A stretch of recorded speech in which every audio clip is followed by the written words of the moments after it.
Erasmus Plus projektas DigiFest – skaitmeninė įtrauktis. Projektą bendrai finansuoja Europos Sąjunga. 4. modulis – socialinės medijos pradedantiesiems. Atraskite paslaptis, kurios padės atskleisti jūsų potencialą besivystančioje skaitmeninėje erdvėje. Sveiki atvykę į greitąjį socialinės medijos pagrindų kursą pradedantiesiems. Nesvarbu, ar esate naujokas, ar norite patobulinti savo įgūdžius, atėjote į tinkamą vietą. Pirmiausia, pakalbėkime apie įvairias socialinės medijos platformas. Nuo Instagram iki TikTok, nuo Facebook iki Twitter. Kiekviena platforma turi savo unikalias savybes ir auditoriją. Socialinės medijos istorija tai įspūdinga kelionė per technologijų ir žmonių bendravimo raidą. Nors socialinio bendravimo skaitmeninėmis priemonės koncepcija atsirado dar kompiuterių tinklų kūrimo pradžioje, šiuolaikinės socialinės medijos platformos atsirado 10-ojo dešimtmečio pabaigoje ir nuo to laiko pakeitė žmonių bendravimo ir dalijimosi informacijų būdus. Čia trumpai apžvelgiami svarbiausi socialinės medijos istorijos etapai. Ankstyvoji pradžia. Socialinės medijos šaknys glūdi ankstyvuosiuose kompiuterių tinklų ir internetinių bendruomenių kūrimosi laikuose. Tokios platformos kaip 1979 metais sukurtas Usenet leido naudotojams dalyvauti diskusijose ir dalytis informaciją įvairiomis temomis.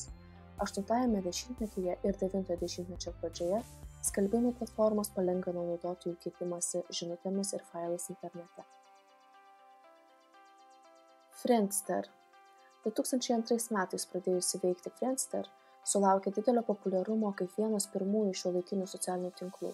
Naudotojai galėjo bendrauti su draugais, dalytis turiniu ir atrasti naujų žmonių per tarpusavio ryšius.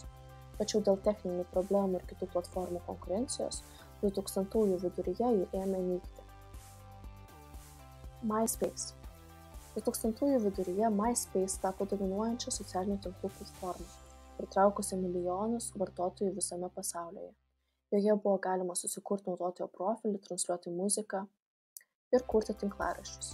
MySpace populiarumas ilgainiui sumažėjo, kai atsirado Facebook ir kiti konkurentai. Facebook. 2004 metais Marko Zuckerbergo ir jo koledžo kambariokų įkurtas Facebook greit išpopuliarėjo ir tapo didžiausia socialinės medijos platforma pasaulyje. Iš pradžių skirtas tik koledžo studentams, vėliau Facebook išsiplėtė ir įtraukė įvairaus amžiaus žmonės, taip pat įdiegė tokias funkcijas kaip naujienų srautas, dalymasis nuotraukomis. Įmonės ir organizacijos galėjo susikurti Facebook puslapius. Twitter. 2006 metais pradėta naudoti Twitter. Mikrotinklaraščių platforma leidžianti naudotojams dalytis trumposiomis žinutėmis, kitaip vadinamais tweets, kurių ilgis negali viršyti 140 simbolių. Ji išpopuliarėjo dėl greito ir trumpo bendravimo apie aktualias naujienas ir svarbius įvykius. YouTube ir Instagram.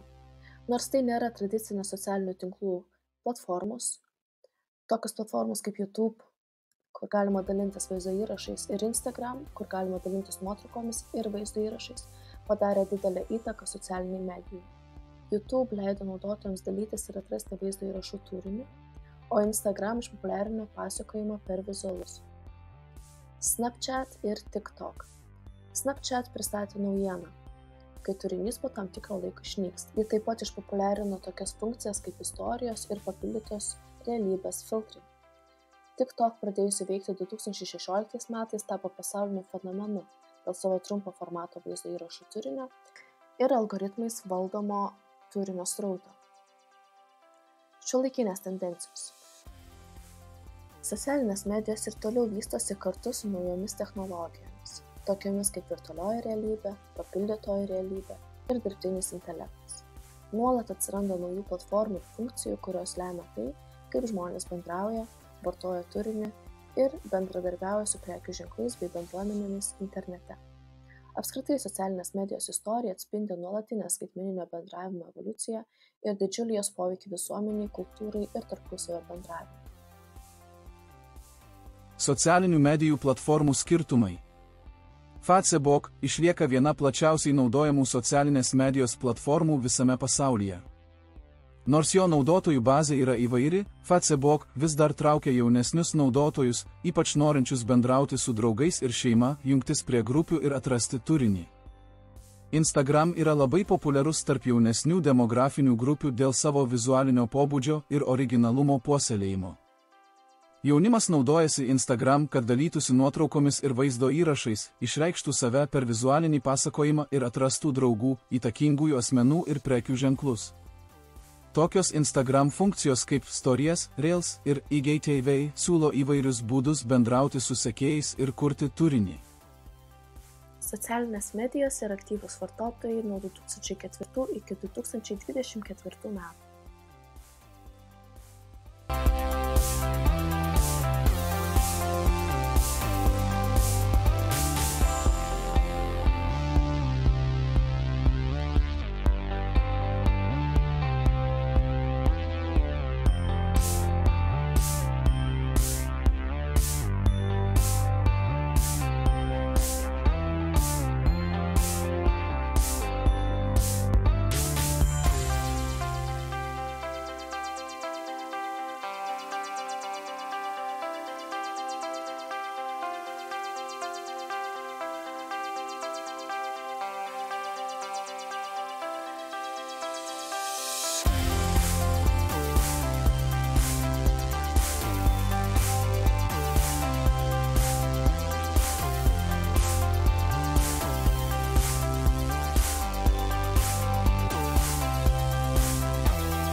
Dabar metas sukurti savo socialinės medijos profilį.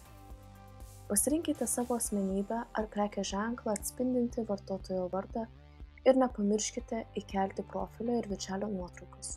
Tai svarbu geram pirmajam įspūdžiui. Toliau pakalbėkime apie privatumo nustatymus. Svarbu suprasti, kaip kontroliuoti, kas gali matyti jūsų pranešimus, nuotraukas ir asmeninę informaciją. Skirkite šiek tiek laiko kiekvienos platformos privatumo nustatymams išnagrinėti ir pritaikykite juos pagal savo norus.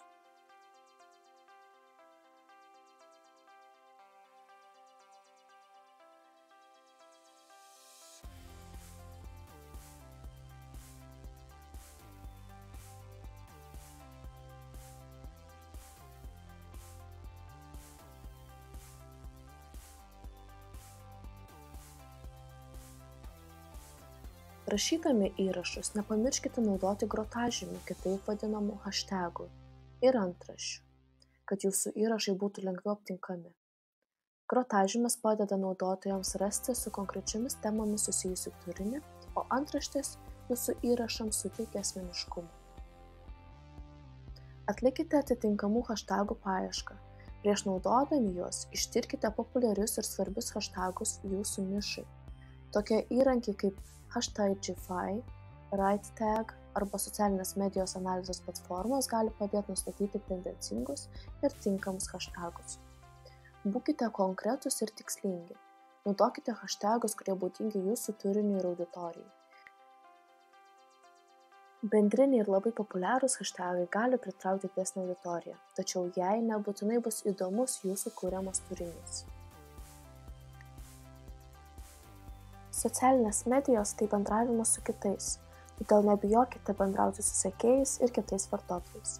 Spauskite patinka ant įrašų, komentuokite ir dalinkitės turiniu, kuris jums patinka.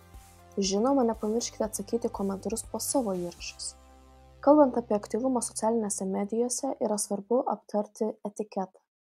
Bendraudami socialinėse medijose būkite pagarbūs ir tolerantiški kitiems. Venkite skleisti gandus ar dalytis netinkamu turiniu.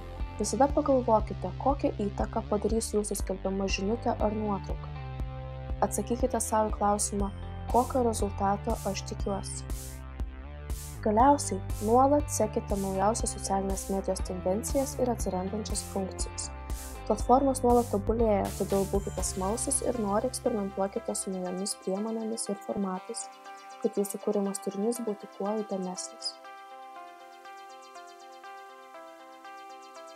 Patirkite mokymosi džiaugsmą ir pasinerkite į skaitmeninį pasaulį.